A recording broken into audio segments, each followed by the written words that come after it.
ask you before our illustrious panel joins us. As you know, Honourable Minister, the IMF is predicting great things for the Indian economy this year, next year. They're looking for growth of 6.3%. India is going to outgrow all its G20 counterparts. But Honourable Minister, how is it going to sustain that leading position, given the geopolitical headwinds we have, given the interest rate difficulties we have, and given the demand challenges that all the countries of the world are facing? First of all, let me say thank you to the India Global Forum for having me here with you. And also, good evening from a rainy and cold Delhi. The question that you've asked is absolutely critical for India. The domestic market and also our macroeconomic fundamentals are fairly well rooted. So whilst we think indicators within India are comfortably placed because of our stable policies, predictable tax domains, and so on. Factors outside are beyond our control. You're right in saying that's one of the things on which we are going to have challenge. Consumption is falling in many Western economies. Why should that affect me? It should affect me because our exports are so much dependent on the European market or the advanced economies markets, where if the demand is falling, our exports are going to be adversely affected. So that is one of the indicators that the challenges are posing downside risks. Similarly, the US Fed's interest rate policy and also the inflation situation in all over the Western economies, interest rate being high for long is also having a bearing on how investments are going to flow into India. And the exchange rate, particularly for the Indian rupee versus the US dollar, is another factor on which I would think we have to keep a continuous watch. So our growth rate, whilst has the comfort of a large captive domestic market and also the bulk middle class, which has the purchasing power giving us the comfort, it certainly is one of the several factors which are so necessary for our growth. The others, I would think, are largely challenges from outside. Yeah. Honourable Minister, we've just come to the conclusion, almost to the day, of India's G20 presidency. It's been called many things. It's been called unprecedented, unforgettable. Many say it's left an indelible mark on India and the world. I don't want to delve into that because we haven't got enough time, but I do want to delve into a massive announcement, the India, Middle East, Europe Economic Corridor. This is grand in vision, but it's going to be difficult to implement due to the geopolitical challenges we face. Let's not go into it, particularly in the Middle East right now. What's it going to take to translate this grand vision into reality? Well, as you said, it is a vision and a vision for long-term considerations, and it is going to be a long-term project. It's not just going to depend on one or the other major event pertaining to the area.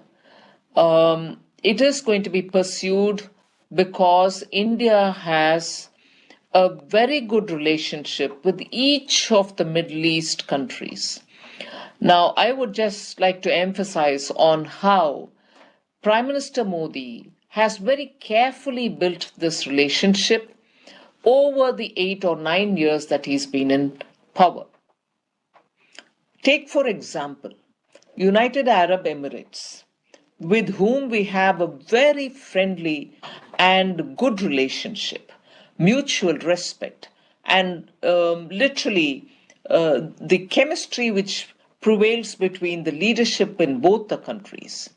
Prime Minister Modi has visited UAE 5 times in the 8 years, but this is the ninth year going into the 10th. So 8 times. And when he did first in 2015, he was the first Prime Minister of India to visit UAE in about 34 years. So it has nurtured and carefully built a relationship. So not just the UAE, so with the Saudi Arabia, so I would think with each of the Middle East Emirates and also with Oman and so on. So IMEC, as I would refer to it, India, Middle East, Europe Economic Corridor, is not going to be dependent on one or the other major event of concern, but it is something on which the vision drives the implementation in the long run. So it's going to face challenges, all right, but it has got its own strength, and countries who are directly or indirectly in connection with this project are absolutely clear that this, through India, is going to be critical for global trade, global partnerships, and also making sure that this corridor will benefit each one of these countries. Honourable Minister, I'm glad you mentioned Prime Minister Modi, because many are saying the 5 state elections that are taking place this month are a referendum on him. I'll leave that for the pundits to debate. I want to talk elections, the state elections ahead of next year's national elections. What's your message to global investors who may be jittery about the outcome of the 2024 elections on the economy? I would think they need not be jittery at all. To be unclear, to be keeping their fingers crossed and so on is normal, and I can understand that. But here am I, and also there are several people who are observing the Indian economy, observing the political environment, observing the ground level realities, and the situation as it prevails today is Prime Minister Modi is coming back, and coming back with good majority. So we had a... That is because... Yeah, it's interesting you say he's coming back with a good majority.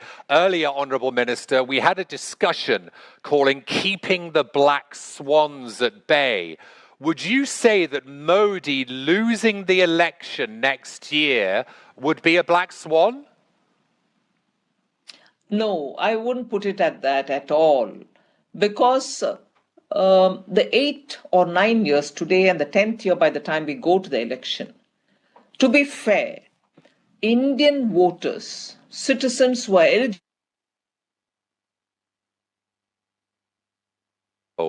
place in India.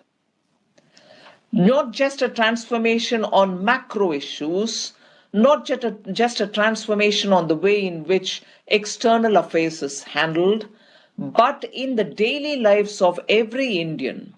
They are able to see how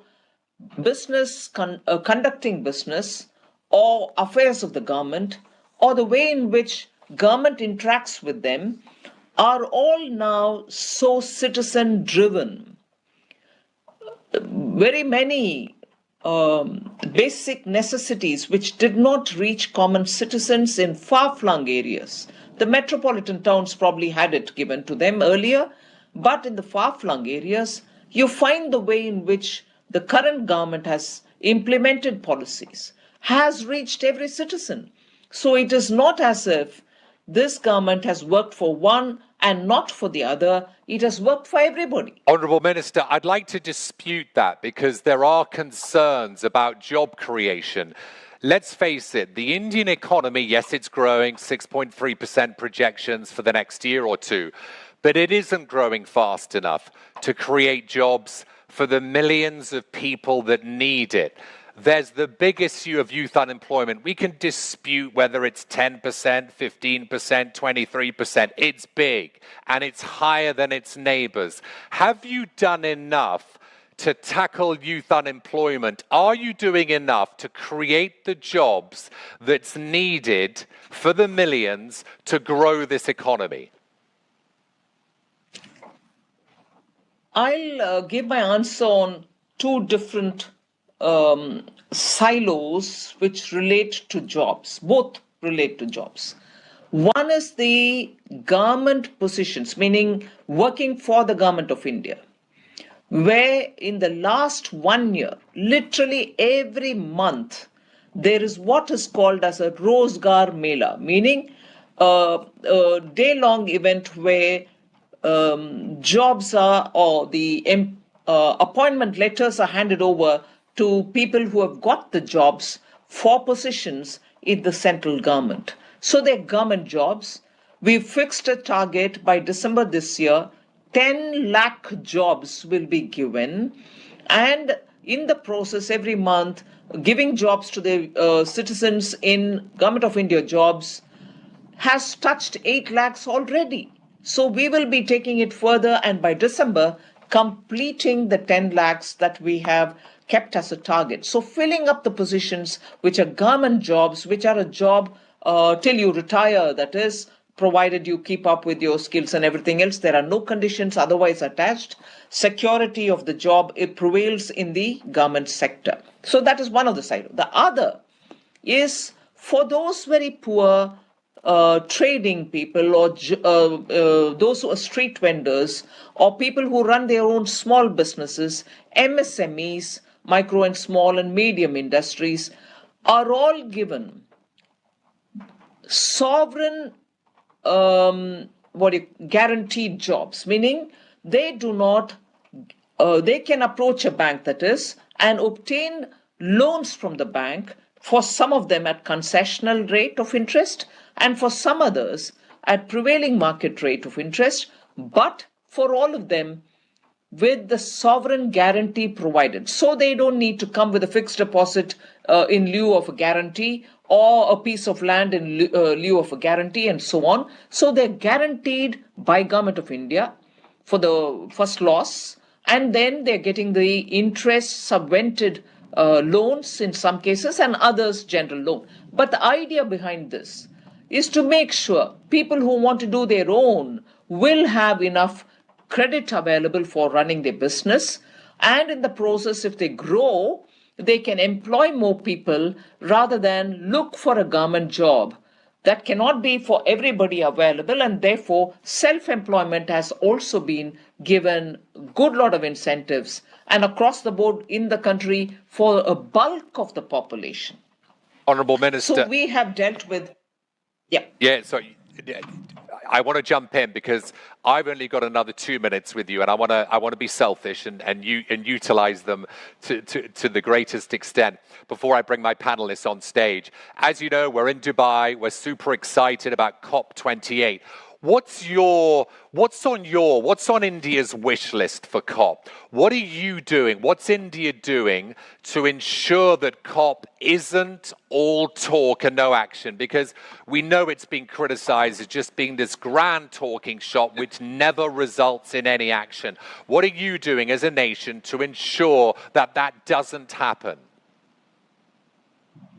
A very relevant for the current situation kind of question, and I'm glad you asked this. India will certainly be pushing forward to showcase what it has achieved with its own funds. The Paris commitment given by us have been funded by us. We didn't wait for the 100 billion. That is never on the table. There's, as you said, a lot of talk, but no money coming on the table. No pathways to show how technology is going to be transferred. Now, an additional problem which comes on board for discussion this time around would be the transitional phase, where you do not know what is affordable energy, what energy actually can fit into this transition energy requirement. It's certainly not fossil fuel, but what is it then? You've really not completely moved over to renewable, so what is it then? So the transitional energy, its definition, what constitutes something which actually can be a transitional source of energy, and who gives the money for it, particularly for developing and emerging market economies. Funding this transition is going to be a huge challenge. So I would think the conversations can happen, a lot of talk can happen, but eventually COP28 should show the direction both for transfer of technology and for the actual funding, be it a blended finance, public and private partnership or philanthropies coming in, but finance it is required. So that's what I would think India would go to argue. Honourable Minister, I'm going to invite our illustrious panellists onto the stage, and one by one, they're going to ask you a question. So please come to the stage. Gautam Shroff, Principal Partner at Nuvama Private, Shefali Garadia, Chairperson Deloitte India, Mathoni CEO and founder of Girani, and Prashant Prakash, Partner at Excel. We've got an illustrious panel, Honourable Minister, to fire some gritty questions your way. To my left, as Gautam is with me, take to the floor, Gautam. No, actually, just as you're with us, please ask the Honourable Minister your question. Ma'am, on behalf of the investment community that I represent, India and globally, I first want to congratulate you and thank you for navigating the Indian economy through the difficult geopolitical situation. Nuvama, my firm. Thank you. Nuvama, my firm, our research always believed that, we are headed towards 5 trillion and 7 eventually. So when we meet global investors, the question that we get asked is, what more is the government going to do to accelerate this path towards 7 trillion? Well, specifically continue with the reforms process. I'm grateful to the Honorable Prime Minister because even during COVID, when our attention was to make sure people are given enough protection, vaccine to be scaled up for all citizens, and also make sure that the economy does not get dragged down because of the lockdown and so on, even then the Honorable Prime Minister had guided us to make sure that the reform process does not stagger, does not suffer. So I think that in spirit tells us that the commitment to reform of the systemic reforms is there 100%. So we will be continuing to make the Indian economy a lot more open and transparent, to make sure that equally, without looking inwards, we will ensure that investments happen in India so that people can produce in India for Indian market, but equally at ease export from India as well. So the emphasis on reform, the emphasis on Atmanirbhar Bharat, and making sure that our skilled, well-trained youth do contribute for the global economy by participating in the global value chains is what I think will take us towards the goals that you have so clearly identified. Shefali. Honourable Minister, I first of all would like to congratulate you on a very successful implementation of the goods and service tax regime. GST has completed 6 years in India, and it has been implemented, in almost a perfect way, very harmoniously operating between the center and states. Even the industry, including the MSMEs, have given a big thumbs up to the GST at 6 survey, even higher than compared to what they gave for GST at 5. And more recently, what we've seen is that once the statute of limitation has kicked in, there has been a flurry of activities, including some of the notices that have been issued and the manner in which some of the audits and investigations have been conducted. And this has given a bit of a concern to the international community. Many multinationals have, expressed their concern about, where this is going to lead to. My question to you, Madam, is that in such an environment, what assurance can we give to the international community about the tax certainty and how we propose to implement that in India?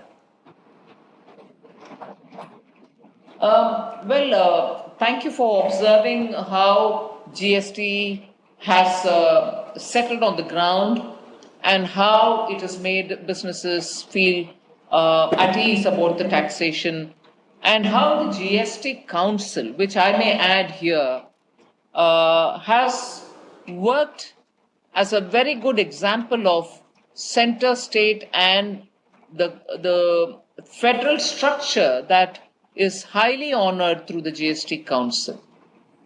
Finance ministers from the provinces all sit together. I'm there as well on behalf of the union government. We take decisions together, and 99% decisions are unanimous. So there is this constitutional body which has been created to post 2014 with a great deal of effort through Prime Minister Modi and my predecessor, who I fondly remember, late Shri Arun Jaitley. This structure, constitutional body, has actually brought about great deal of comfort in having a one nation, one tax principle effectively brought to the ground. Of course, it has teething problems. Of course, there are issues where some issues prior to 2017, when GST came into place, are still lingering. Some are with the courts, some are not. Those are getting ironed out. And in the process, because tax authorities are very conscious that they do not want to miss out on the due allowed time, notices do go, and if there are replies given, they are taken on board. So we are still at a stage where we are on some grounds moving from uncertainty to certainty, but the uncertainty appears before you because you see the GST already in ground, but some aspects are getting sorted out now. Thank you. Mathoni. Thank you. Thank you, Honorable Minister, for this opportunity to ask you questions. And thank you, Professor Manoj and the India Global Forum team for enabling this. So, Honorable Minister, my question to you is, when you consider India's fiscal and economic strategies, how do you think that similar approaches could be adopted in Africa, and in particular Kenya, to promote the economic development in those African countries? Thank you. Yes, the fiscal rectitude is something which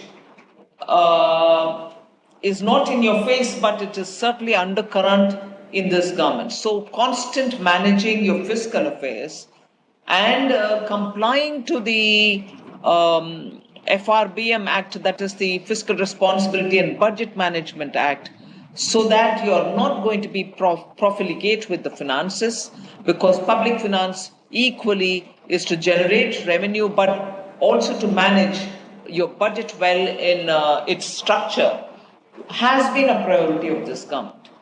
But if I have to talk about Africa, I would say Prime Minister Modi, in probably when he was in Uganda in 2018, had spoken about how there are guiding principles for India, for its relationship with the African countries as well. Africa forms a priority for India, but even as we set it as a priority, we are getting influenced by your priorities in setting up our priority. So it is not as if India sets its own priority dealing with African countries, but Africa's priorities are taken on board when we set our own priority towards Africa, particularly with the least developed countries, LDCs. I'd like to highlight that we have, since the time Prime Minister Modi came in 2014, it has been, without a second thought, a point to promote the tariff-free, quota-free relationship with all the LDCs of Africa. So we absolutely don't restrict African products which come from LDCs within Africa, and that's helped in building trust and relationship with the African countries. There are several, I would think there are 4 areas. Sorry to have a longish answer, but there's so much to say, and I take this liberty to say on development related activities. Africa received about 32 billion or 38% of all credit extended by India goes to Africa. And also in health, I think we are one of the largest suppliers of generic medicine, so make it available at affordable rates for African citizens. Then, equally important, I think Dr. Jaishankar, the Foreign Affairs Minister for India, had launched in October 2023 2 technology-driven programs. One is tele-education, which we call E-Vidya Bharati. The other is the telemedicine, which is the E-Arogya Bharati. E-Arogya Bharati actually is a project which can help free telemedicine courses for more than 1,000 doctors and paramedics from Africa. Like the way e-teleeducation helps 500 courses to be taught for 15,000 students in Africa. And lastly, the 4th point is the defense cooperation we have with countries, particularly Comoros, Somalia, Kenya, Tanzania, Mozambique, South Africa, and Madagascar, essentially members of the Indian Ocean Rim countries. Then we also have the India-Africa Defense Dialogue, which has happened in 2020 in Lucknow and also in Gandhinagar in 2022. So with Africa, we are actively engaged. I spoke of 4 buckets of cooperation, but each one for their own requirements. I'm glad we got that question in on development in Africa, and it's a theme we're going to be discussing a lot more in the next few days. Prashant, no pressure. Honorable Minister, IFSCA has been really one of your landmark initiatives, and it has already started to show a lot of promise and catalyze global fund flows. My question is are there things that we can do to further make it a preferred destination for sovereign funds, especially from the region here where there are a lot of active sovereign funds like RDI and PIF? They have certain concerns when it comes to the tax regime. And are there any ideas, ma'am, there or dialogues to land them in an accelerated fashion and further increase the value of IFSC as a destination for this region?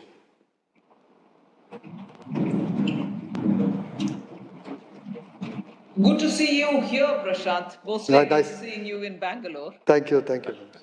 But yes, the question about investors, particularly sovereign funds, is something on which I think since 2019 I've been actively engaged in. We had quite a few sovereign funds from the Middle East, UAE, Saudi Arabia, all of them coming up with their requests, and we readily have conceded that the tax treatment being offered to sovereign funds, particularly Mubadala and the sovereign funds, other sovereign funds of the Middle East, have all been given favorable tax treatments. Post that, I think a lot of others have also come in, like those from Canada, those from Australia. We have given them favorable tax treatment, and therefore they are able to look at the national infrastructure pipeline. And also the NIIF, National Infrastructure Investment Fund, and participate in many brownfield programs. Most of them prefer brownfield, but they are happy to look at greenfield projects as well. But we have continued this tradition of dealing with sovereign funds and tax treatments for them being differently placed. So I think at the moment we will continue with that. Thank you. Honourable Minister, just before I let you go, I've got one more minute. I'm going to squeeze in a final question. As I alluded to earlier, we did have a panel on black swans, and there were concerns about AI, climate, about demographics, about cyber crimes, about the dominance of technology in the hands of a few. There were concerns about the lack of leadership dealing with the big issues we face in the world today. There were geopolitical concerns. So my final question to you is, what is your biggest concern right now when it comes to, let's deem it a black swan, a grey swan, and does India have that leadership which the panel was pleading for to deal with black swan events? I look at AI, first of all, for the opportunities that it can provide us. Let me start with the fact that in this budget which was presented on 1st February 2023 for the current year, which is the running year, we had announced that India shall become a hub for AI-based research. And we announced 3 centers of excellence for AI, which will go into in-depth research on the opportunities that AI provide, and that shall be something which we'll be happy to locate in some of the premier institutions in India. So we are looking at AI for the opportunity that it provides. We are in close collaboration with NASSCOM, India's, let's say, association which actually looks at these areas of activity. And they are actively guiding us on how we can take this forward. So that is one side of the story. The other is for all the AI-driven or for being sure that we have adequate firewalls, literally 24/7, monitoring where the hits are coming from and making sure additional precautions are taken, particularly for systemic institutions, what we call as systemically important institutions. We have come up with very active engagement with India's CERT In, which is a body run by the government, which essentially looks at all the digital and also the assets which deal with technology. And therefore, this collaboration between CERT In and the institutions which are systemically important is very much on the avoiding the grey swans or black swans. Of course, when it happens in the sense you are as strong as the weakest link, but to make sure that the weakest link is completely strengthened and not remain weak, there is a lot of action from the government side as well. So we keep doing it and hopefully we'll prevent the black swan. Honourable Minister, it's been a privilege. Thank you so much for your time and for answering those wonderful questions from our panellists. A big round of applause. Thank you very much for joining us today. And a big round of applause for our panellists for those questions.